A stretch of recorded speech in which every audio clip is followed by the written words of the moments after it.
Around the Fire on EarthX. I'm Johnny Carroll Sane.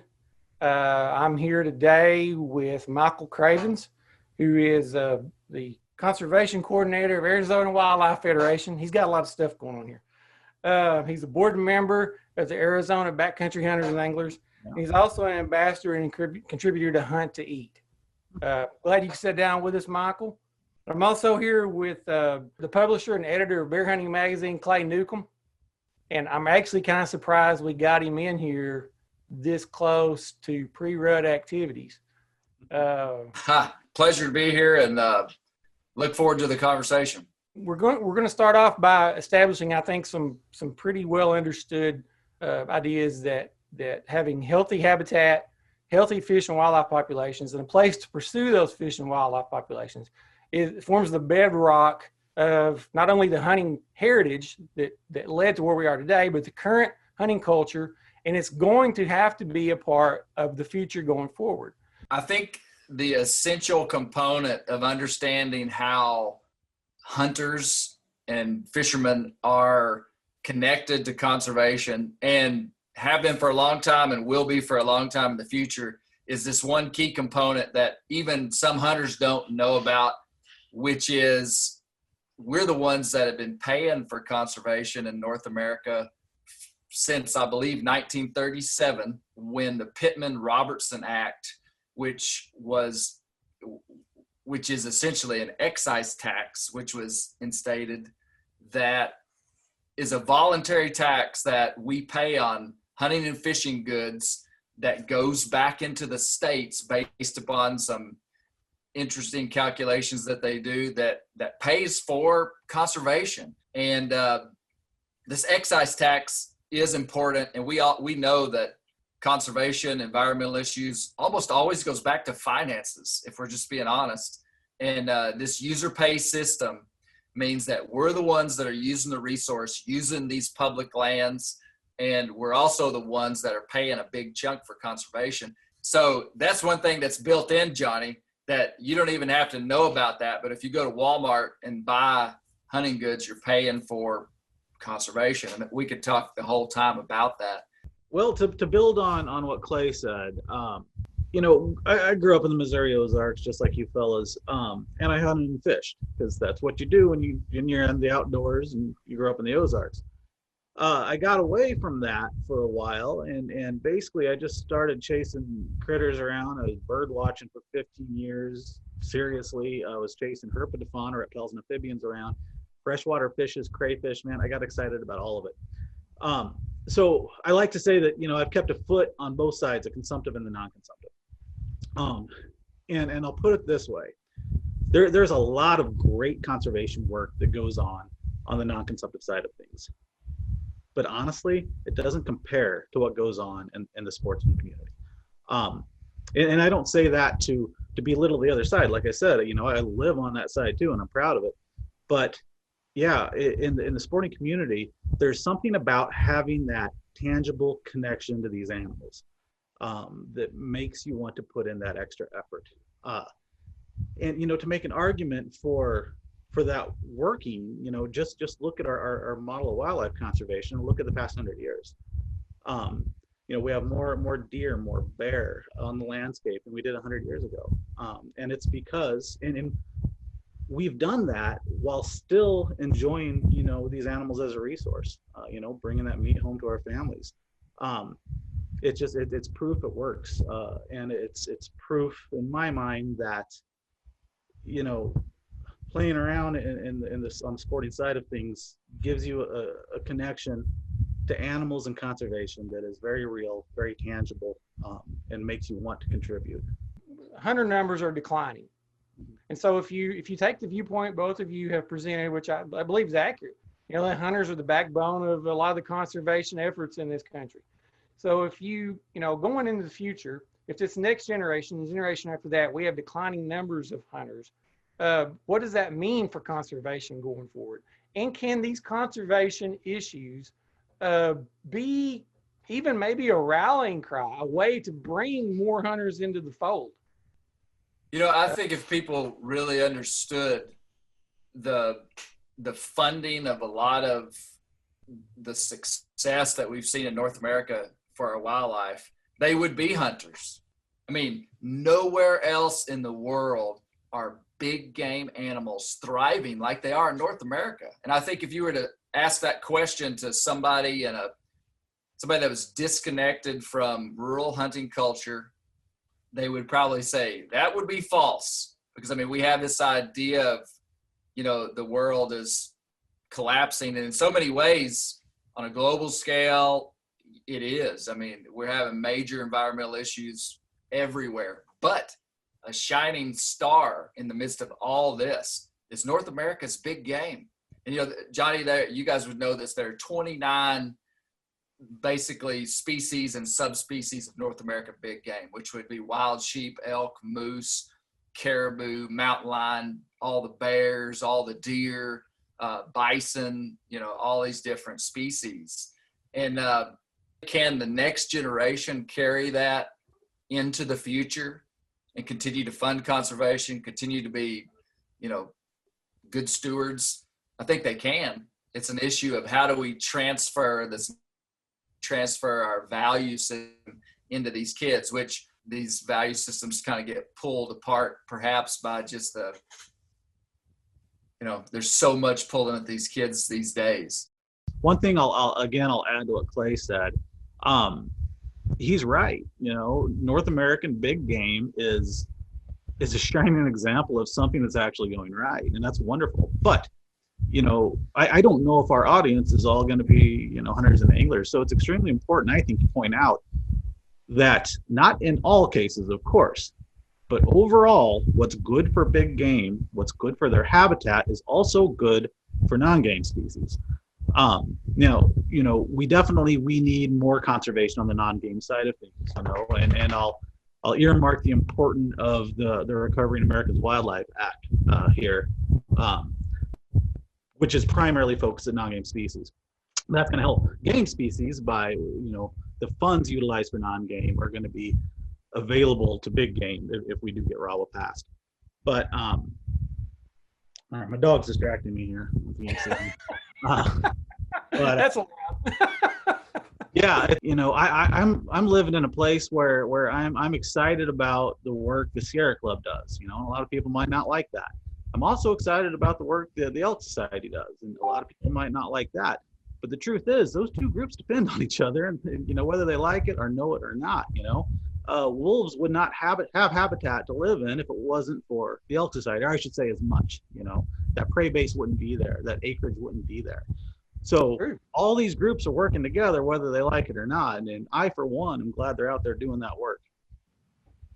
I am too, and I agree with that. And I believe that they're hunters too. And I'll admit I was kind of pessimistic about this for several years, but I believe that hunters, and you guys have illustrated here, hunters and anglers as a group have adopted a more holistic view of wildlife management.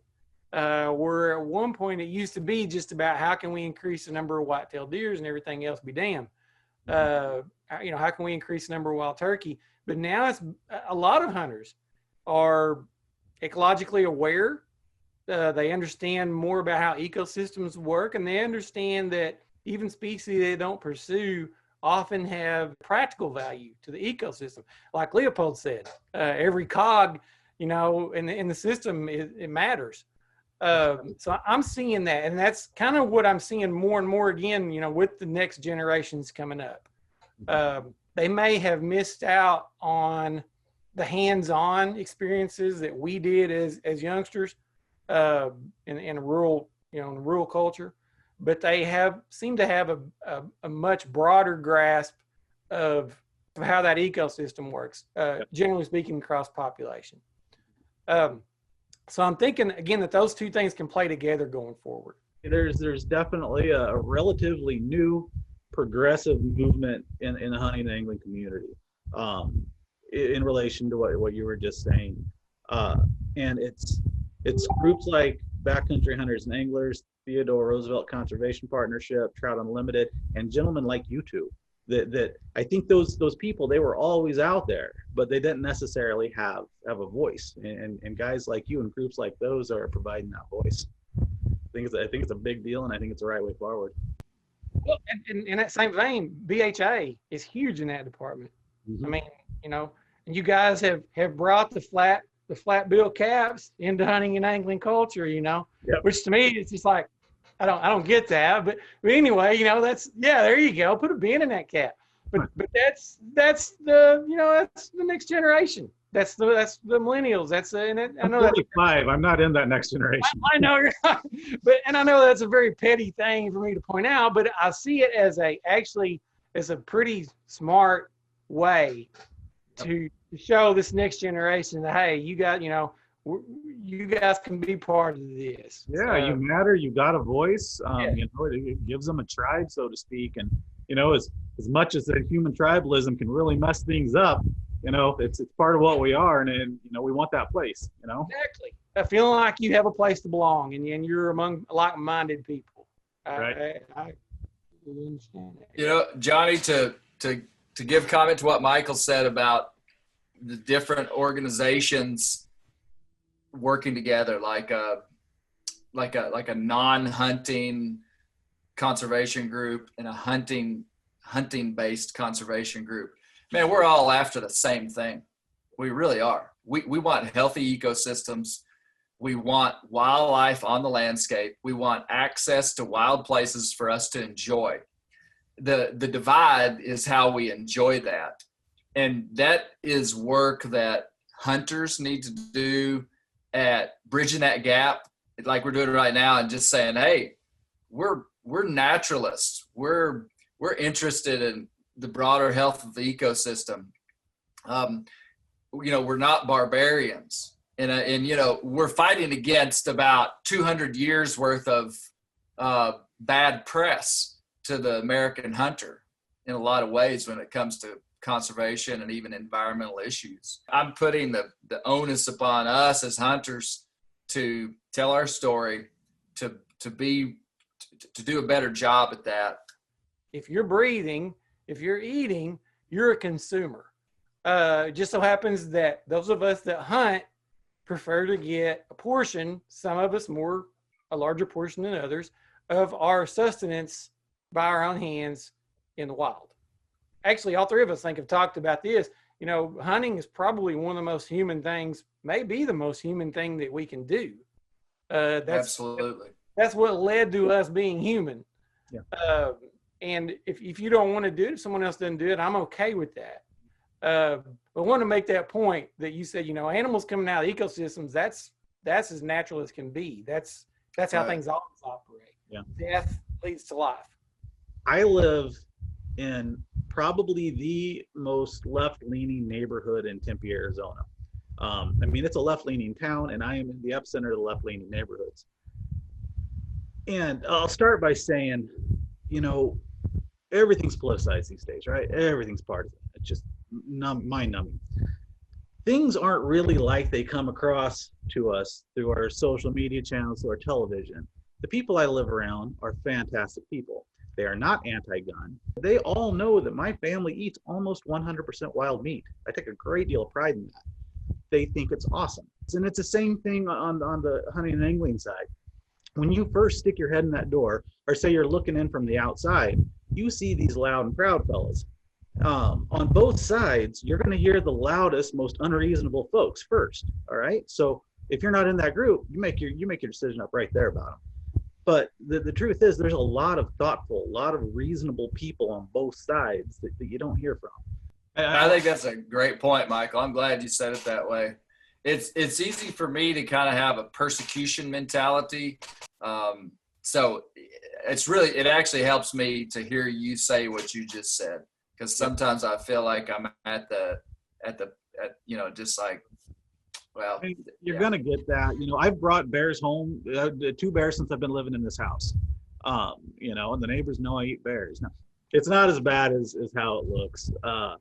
And there's good people all over. And of course, there's going to be those people that are, the first bear I ever shot, I posted on Facebook, and I probably lost 10 people on there. But the point is, I don't let it hurt my feelings. I don't get upset at people because they're trying to be good people. They care about animals, and so do I, they just, you know, they don't have a grasp of what we are as a human being and how these systems work, and that we're part of an ecosystem, and we can do all of this. We can love animals and we can eat them. We can have healthy ecosystems. You know, we can preserve the places they live. We can have all of that, you know, and actually we can do a better job of it if we're ingrained in it. Agreed. Don't you wish everyone would read Sand County Almanac? Great book. Yeah. But you know what? Sand County Almanac does not belong to hunters and anglers. That is just as popular of a book on the non-sporting side. Really? It absolutely is. Did not know that. I've actually heard him compared to a more modern Henry David Thoreau. I don't know if that's accurate. I always struggled reading Thoreau. It's just hard. Yeah, but Leopold is like poetry. Yeah. Didn't mean to get that sidebar, but that's a good plug for Leopold. If anybody's watching this, you haven't read a Sand County Almanac, you need to read a Sand County Almanac. Whether you're a hunter, whether you're an angler, whether you've never set foot off concrete and asphalt, you need to read that book. Clearly, I have bias towards wanting hunting and this narrative to be accepted and to be true. I mean, but if I just do the best I can to pull myself away and look at North American hunting, and I can't speak for hunting in other parts of the world. I'm talking about North American hunting. There's just very few negatives. And that's pretty, there's not many things that you can say about that. You know, I mean, just when you look at the big system of what we're doing, how it works, the sustainability of it, the long track record of success, all the way down to like family relationships that are built through the activity of hunting. You know, good stuff, man. Good stuff. We talked about all the reasons hunting is good, and it should be a sustainable activity going in the future. We've talked about how the next generation is coming up, how we can get them involved. Let's look into the crystal ball, the camouflage crystal ball. Does that make sense? Let's look into the crystal ball and look into the future, and tell me, you guys tell me what you think is going to go down in the future. Do you see,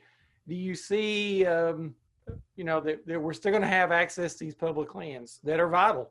I think they're probably one of the most vital things to this, because the days that when we grew up and we'd go out the back door and kill a squirrel, or go on Uncle Bill's land in his back 40, those are gone for a lot of people.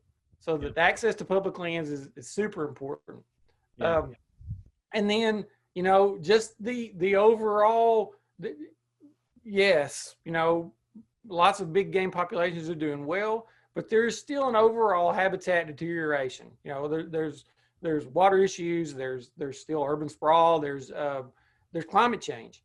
What do you guys see going forward with these issues? Do you see, and I'm asking you a big, huge question here, do you see the hunting community rising up to the challenge here with a political voice? You know, I think we've already shown that we can do that. Again, I've seen a lot with backcountry hunters and anglers. Can we do that going forward on these other issues? Let me hear from Michael first. Go ahead. All right. Well, like you, Johnny, I grew up in a time and a place where when I was a little kid, I didn't even ask permission. I just jumped fences and I shot squirrels, you know, and I walked up streams. You know, as a teenager, you know, all I had to do was go knock on doors, and typically I was granted permission. Unfortunately, it doesn't appear to be the case like that back east anymore. So when I came to Arizona, I only came here for 2 years just to explore and look for snakes and mess around and see the desert. And man, the public lands, it blew me away. I've never experienced anything like it. I can damn near go anywhere and do anything I want as long as I'm not tearing stuff up. It's a beautiful system. I had no idea that I had this wealth, or that we had this wealth, until I got out here. And you know, public lands are always going to be on the chopping block.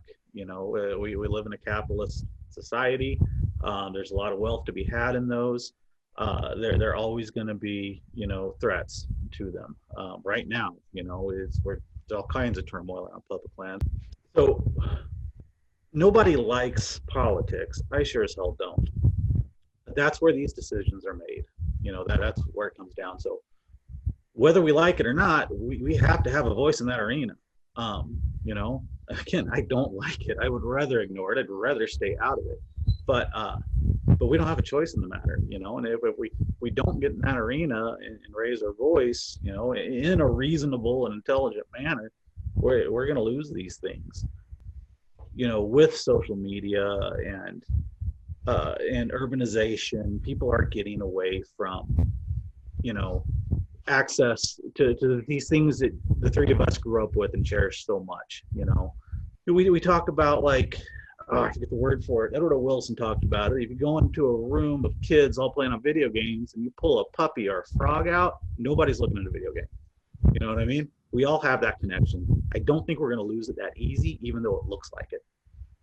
Now, Johnny, to get back to your original question of what's going to happen with environmental changes, increasing human populations, decreasing hunter numbers, decrease of habitat, climate change. I mean, man, the world needs solutions, and we've got to be the guys that stand up and say, hey, we've got a reasonable solution. And so I think we just need to have our ducks in a row. We need to have the narrative on the tongue of even the least of the hunters, if I could say it that way.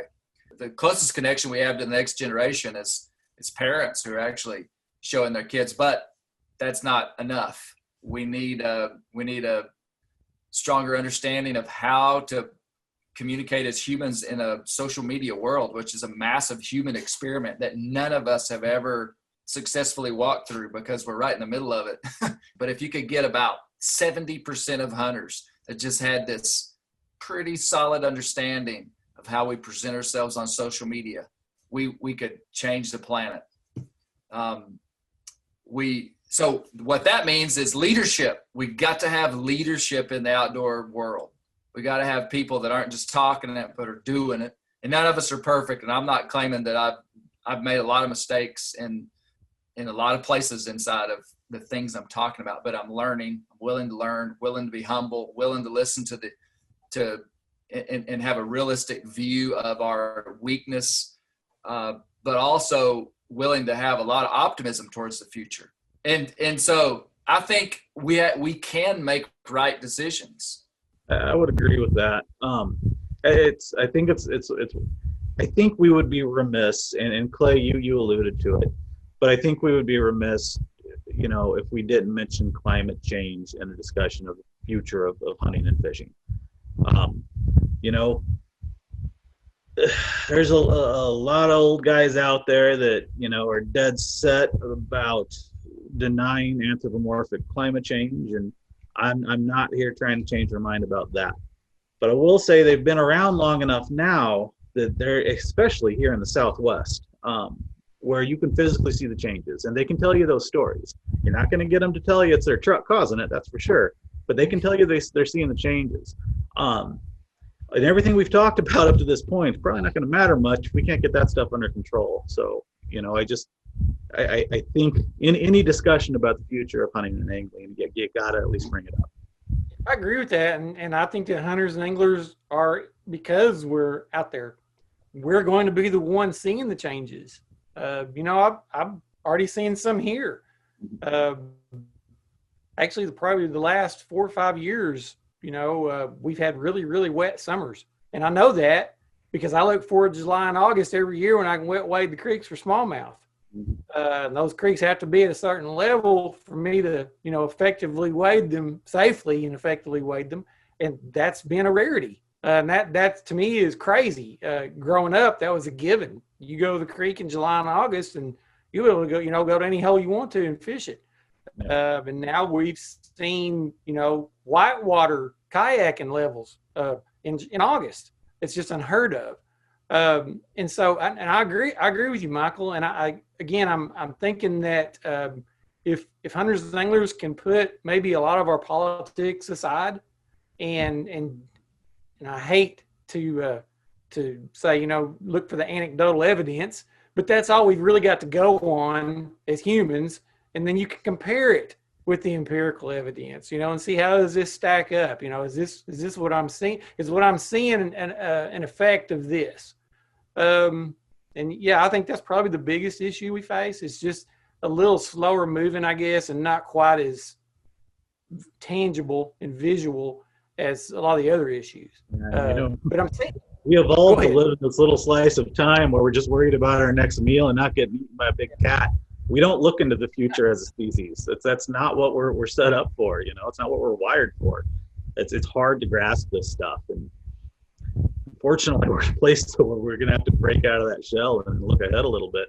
I think this is a great conversation. I don't know. Do either one of you guys have anything else to add? And we could go on all day about this kind of stuff. Sure. Yeah. But I think we covered a lot of ground. Clay, you good? Yeah, I'm in agreement. Yeah. That's what we're trying to do, is really analyze what we're doing, how we're doing it, and how we can do it better. Okay. I guess we're going to call this one a wrap.